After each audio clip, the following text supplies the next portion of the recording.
Hello and welcome everyone to today's commentated fight. I apologize for the little absence that I've had from YouTube for the last week. I've been really busy with university and my job, and I just needed a couple days to just relax and stay sane. So I decided to take a couple days off from making videos, but now we're back on in full speed. So we're almost done with the L4 stuff. I still need to do the set breakdown, but just to ease into content, we're going to go over the top 4 from BCS Cologne. So on the left we have Chris van der Linde, who's playing Tachikaze, and then we have Iori Clifford, who's well known in the UK, playing the usual OTT list. So both players are pretty well achieved. I think their mats already speak for a portion of their stories. Erie is known quite well in England, and he's topped quite a lot of events from the very beginning of Vanguard actually, so it's pretty nice to see. So we're gonna have an interesting matchup here. I think a lot of people were surprised by the top 8 in BCS Cologne. I actually came 10th myself, and just bubbling off of that top 8 spot because I lost my last round of Swiss, and I know exactly how I could have won it, but unfortunately that's how things go. But we had 3 Tachikaze decks in the top 8, and then in the top 4 there were still 2 Tachikaze lists, and here you see one of them. So they're starting by flipping up their Vanguards, and we see the usual starters. And so both players are set up, and we're going to get into it right now. So Erie does get the first turn. He goes into the Cardfight and just draws for the starter skill, and that is it. Moving into Chris's first turn, he rides the Sonic Noah and draws from the starter skill. Let's see if he's going to call down any other attackers, but nope, he's just going to attack with the Sonic Noah onto his Vanguard. Erie's going to no pass that, which is quite interesting, and then we're going to go back to Erie's turn. He's going to ride the Promised Daughter, calling down the Meme, checking the top card and leaving it on top, which adds a little bit of tension on Chris's side. And so Erie swinging with the Promised Daughter, so I think that should be normally the 15k swing, because he does get the +6 power from his amount of cards in hand. And I think Chris is debating if he wants to actually 2 to pass, or well, no pass this or not, and he does. So the crit goes on the Meme, and I think, you know, he did that because he knew that there's going to be something up there. He didn't leave it on top for nothing. So there we see a Blytops as well as a Skyptero going to the damage zone. So he rides into the Megarex, calls down another Blytops, so that's quite good, and the Sonic Noah, so this is a pretty solid starting field for Chris. Let's see if he gets anything that can accelerate a bit of gauge here. Another Sonic Noah, and another well, the first Skyptero actually, so not another one, but still something. So he's still going to be able to get a gauge here with the Sonic Noah from the boost, so that works out quite well. And then once he decides to retire it with the Blytop skill, he's still going to be able to plus in terms of cards in hand, so arguably plussing more than the OTT player, which is pretty unusual to see. So Erie's going to guard that, and we have another gauge going under the Skyptero. So again, Erie needs to guard that if he doesn't want the Sonic Noah to go off. And then he's going to be able to still attack with the Megarex, and Erie's hand is getting pretty low because he's been guarding every single attack so far. So this one's going to retire the Blytops, and he's going to be able to use the Blytop skill to put the gauge into his hand, and then just get that retired, and then going to drive check into the Attempt Mammoth, which is actually a 1-of in his deck list. And we see Erie does actually damage check the Battle Sister, which is a bit unfortunate since that's a pretty important card. So Erie does ride into the Imperial Daughter. He's gonna get the top 2 cards to check, and he's gonna put one of them back on top and one of them either to hand or to soul. So let's see where he decides to put it. So he's still deliberating.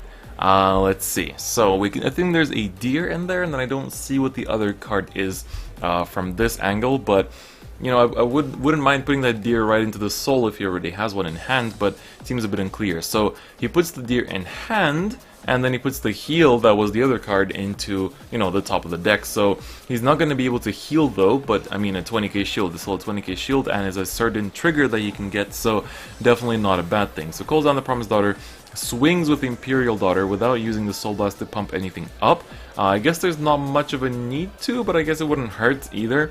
But I mean, if that's how he chooses to use a soul at this moment, then that's fine as well. So he's gonna let that pass. We get the heal going off that we saw, well, not going off, but getting the trigger, and then the crit comes off as well. So we didn't know about that one, but that is pretty tough for Chris. You know, that's 2 crits that he's already had to eat. But at least he was able to guard against the last one in terms of guarding the Vanguard without having to deal with the rear guard after that. But Sorry about that. But in terms of Chris's hand, it's getting kind of low despite the fact that he's been plussing from the very get-go. But we'll see. We'll see how this continues to develop. He has to take the next one too. That's already the 5th damage that Chris has to take. That's a bit unfortunate here. So now going back to Chris's turn, he's going to be able to get his grade 3 right off, and I think he does have a Gigarex in handy. Yes, he does. So not miswriting, but you know, this is where Tachikaze starts to really, you know, snowball bit by bit, because suddenly the gauge management becomes really easy and everything else just starts to kind of snowball from there. He calls down the 1 attempt Mammoth 30 runs, which he drive checked last turn. So I think in an attempt, pun intended, well not really, but in an attempt to push Erie to kind of pressure him a little bit and actually increase that damage going right now, because 1 to 5 is not a situation you want to see yourself in too often, so that is definitely not the most optimal currently. He also called down the Death Rex, so gonna be able to get a retire off. You know, the Promised Daughter isn't gonna go anywhere, but at least the Meme will actually go away, so that's something. But let's see how he decides to proceed. So he attacks the Gigarex first, pretty standard play. Gets the gauge under the Mammoth so that it doesn't have to die, and then he gets 1 on each Sonic Noah, and then let's see if he puts it on the Death Rex. He will. So that's 4 cards on the top of the deck going away in this one instance. So that's one of the problems with Tachikaze, is that it can easily deck itself out if you're not too careful. But I think, you know, considering that Chris has come to the top 4 of BCS Cologne after 7 rounds of Swiss, I think he should be able to actually, you know, I think he knows what he's doing, and he shouldn't have any problems with managing the amount of gauge that he charges either. So attempt Mammoth going in for the attack, and does have the guard restriction here as well, so potentially going to be dealing that extra damage, putting Erie in a bit of a tough spot. So he's probably asking about the amount of power it might increase, or the amount, or just the numbers that they might be attacking for. You know, Sonic Noah is also going to be a bit of a pressure point here too, so he does take that damage. So you know, Chris is getting what he wants to do, I think. And then the 1 gauge does go to the drop zone, as attempt Mammoth skill does require that. And then we're going to see what he's going to target with the Death Rex. Will it be the Mammoth, or is it going to be the Sonic Noah? It is a Sonic Noah, so he's going to retire the Meme as expected, and then the gauge under the Sonic Noah will just go into the drop zone, and it was a Blytops. So that's really the 3rd one of this game, so you know, kind of running through them, but it's not too big of a deal, I think. But he did guard the last attack with a heal, so now Erie's on 3 damage, and you know, 2 face-up combats is enough for him to do what he wants. He can easily ride an Imperial Daughter, and then, you know, you won't really need to worry about much else, because, well, the deck doesn't really use more than 1 counterblast per turn most of the time. You know, it kind of depends on what you're running, but most of the time that's what the usual case is. So he calls down the Deer, and as far as I know, he only has 1 card in, well, the 1 grade 3 on his Vanguard circle. I don't think he has another one yet in the Soul, so that's kind of interesting. You know, I don't think he's ridden a second time yet, so you know, that's alright. And I think he didn't use this Soul Blast for Imperial Daughter this turn either, so there's going to be just a 12k swing on the 12k Vanguard. But you know, Chris is on, he's on 5 damage and he 2 to passes this. I think that's quite risky, because I think if Erie did hit 1 trigger, it wouldn't be that wrong to all in there, because Chris's hand is pretty healthy. Well, it's 4 cards if I'm not mistaken, but that's enough to guard the other 2 attacks without much difficulty. So I think in Erie's, you know, from his position, it wouldn't have been wrong to actually all in if he had the trigger on that first check there, because a 2 to pass at 5 damage is really risky. Or not even have to all in. He could, if he gets a crit, just put power on Vanguard and crit somewhere else. But, you know, a bit of a dangerous play from Chris, but I think, you know, with that kind of hand size, there's not much else that you can do without putting yourself in a terrible situation. So, I think this should be just a 20k attack. I don't think he increased it with Imperial Daughter as far as I can tell, so...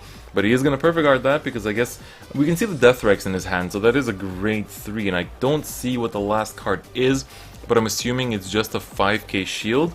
So maybe he was debating on intercepting... Oh no, I think it's 2 perfect guards. Yeah, I think he just has another Perfect Guard and a grade 3 in hand, but he's going to drop the Death Rex instead of the other Perfect Guard because I think he needs that for the turn that Erie actually does ride the next Imperial Daughter, because it's going to be really hard to manage that otherwise. So he does go back to his turn, so Chris will have another turn of dropping some of those nice gauges all over his units. Unfortunately, not going to be able to resolve the damage dealing ability in this game, I think, or at least not for now, because, you know, we don't have that many gauges going on here at the moment. So he puts one on the Mammoth. You know, that's the most self-explanatory one because it doesn't need that to resolve the skill without nuking itself. And then he's going to put one under the Sonic Noah, so he already placed that. I don't think there's any going back. And then he's probably debating on the Death Rex. So he's not putting it on the Death Rex, just 2 gauges this turn. I think that's perfectly fine because the Death Rex gauge doesn't really do much, because he's not going to be able to retire the Death Rex itself unless he calls another one or a Mega Rex. So I think it's perfectly fine the way it is for now. So currently he's got 4 gauges on the board. So I think, you know, he gains a significant amount of power. I think forcing Erie to drop down the Protect, which he does, dropping the Circle Magus as the cost. So let's see what he's going to do here. He gets another Giga Rex. That's a little bit problematic because Chris's hand isn't too great to be getting too many grade 3s in there. So let's see how he decides to do this. So he's going to attack with the Mammoth, and he should normally have the guard restriction here going on as well. So this should be a 19k attack. Attacking into the Promised Daughter, I think he was checking if the guard restriction applies just on when attacking Vanguard or if it also applies when attacking Rearguard. And I think it also applies on Rearguard, so that's why he could have done it for the Promised Daughter. So here he's using Sonic Noah's skill to retire the Mammoth this time, and then to pop off the Deer. That was a good play, I think, because in case Erie rides an Imperial Daughter next turn, well, we know there's a Deer in his hand, but Chris doesn't. But if he rides an Imperial Daughter next turn and he gets a grade 3 in the soul from her skill, he could have used Deer at that moment. So I think, you know, with that in mind, it's good to consider that. So he calls down the Luckbird. I'm going to be Soul Blasting 2 to draw 1 card. He draws into the booster that gets, well, essentially a 14k booster for the Vanguard. Calls down the second Deer because his hand isn't looking too healthy, and I think Chris could take advantage of that if he pulls through this turn and actually push against Erie, because with that kind of hand, I think even sitting on 3 damage is going to be a bit hard. So Chris is going to Perfect Guard the Vanguard, dropping the Giga Rex, so he's not going to be rewriting next turn most likely. Gets the Sea Amaterasu and the Farfai, so his hand, you know, increased, but not exactly with very significant cards, you know. If he doesn't have another Perfect Guard, and he doesn't have the Protect, he's not going to be able to, well, he won't have the best discard fodder for that. He won't, the grade 3 won't become anything significant if he doesn't have a Perfect Guard at the moment. So he guards off that last attack with just a 10k from the Sonic Noah, and now just down to 2 cards in hand. I think that's a Blytops if I'm not mistaken. I think we'll see what he calls. I'm pretty sure one of them is the Blytops that he drew into, and then the other card I'm having a bit of trouble seeing. Oh no, that's the Laceraterex. So let's see how he decides to move on from here. I think calling that down wouldn't be a bad idea because at least he can add a card from hand. He's gonna go into the Savage Raider, putting a gauge into his Sonic Noah, and then oh, he's actually going to be able to resolve Giga Rex, I think. By removing 5 gauge, he's going to be able to deal 1 damage to his opponent, and he is actually doing it. That is amazing. So we actually get to see Giga Rex's skill pop off, but he gets the draw. That is a pretty big deal. Of all the triggers that he potentially could have gotten, the best one would have been a heal because he wouldn't have been able to resolve it. Crit also wouldn't have changed much outside of the power, but the draw is the one trigger that I'm pretty sure Chris didn't want to see from that Giga Rex. So that's pretty unfortunate, honestly, but let's see how he decides to proceed here. I think he's only putting the gauge under the Laceraterex because he doesn't really need it on anything else, because the Death Rex is going to retire the Laceraterex, is going to be able to add 1 card in hand from those 2, and then I think, you know, if Sonic Noah hits, then he can still retire the Savage Raider, and, you know, the gauge doesn't really matter if it's there or not, so it's just preventing himself from decking out while using his resources wisely. So let's see how he decides to proceed from here. So Erie is calculating the cards in his hand. You know, they are getting pretty low, but that extra draw definitely did help. So he's dropping a heal and a 10k, and I believe that is no pass if I'm not mistaken. I think they're also confirming it just now, whether it's a 2 or a no pass, but I'm pretty sure it's a no pass. So he gets the heal, that's pretty big. He was sitting on 5 damage for quite a while there, so it's nice to finally see a heal go off. You know, he did have one earlier because he did guard, well, he didn't resolve it, but he guarded with it, and then he gets a Mega Rex. So he's gonna have a, well, he's got a 25k shield in hand right now, and then one of the gauges under the Laceratorex is gonna go to his hand as well.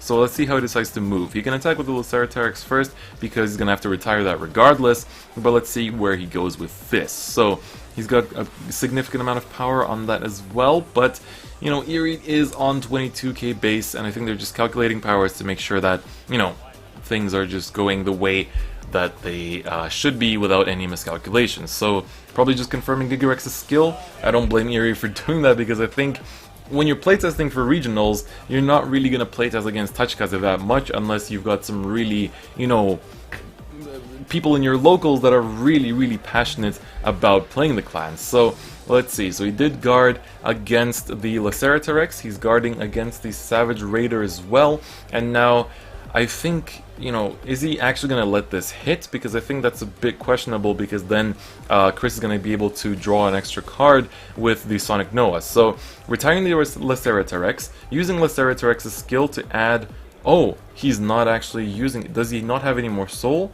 Yes, I think he's actually out of soul from using the Death Rex all this time, so he doesn't actually have the soul to use Laceratorex, so he wasn't able to add one card in hand. That's quite unfortunate, and he's, before it's too late, he's going to resolve the Sonic Noah to actually get another gauge, and Erie gets the heal, but because it hit, he can use Sonic Noah's skill, and let's see what he decides to retire.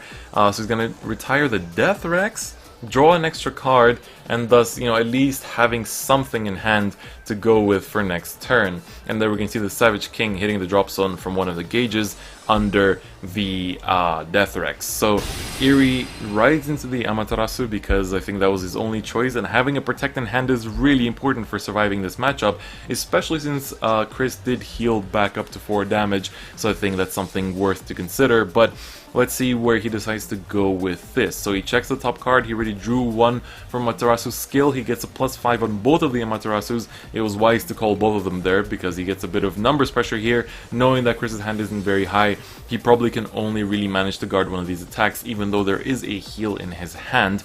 But we know that the 25k shield in his hand, and then I think he drew into a Savage Raider from the Sonic Noah, and then he has the 5k intercept on the board as well, so potentially he can guard both attacks this turn, but I think it's looking pretty scary. So this should normally be a, let's see, he's on 32, 37, that's a 2 to pass, so the draw comes down. Let's see what Erie decides to do. He should draw first, just to make sure if there's a trigger or not. Okay, so he drew. He's probably just considering his chances, debating on how many triggers left in his deck, whether it's worth to all in on this or not.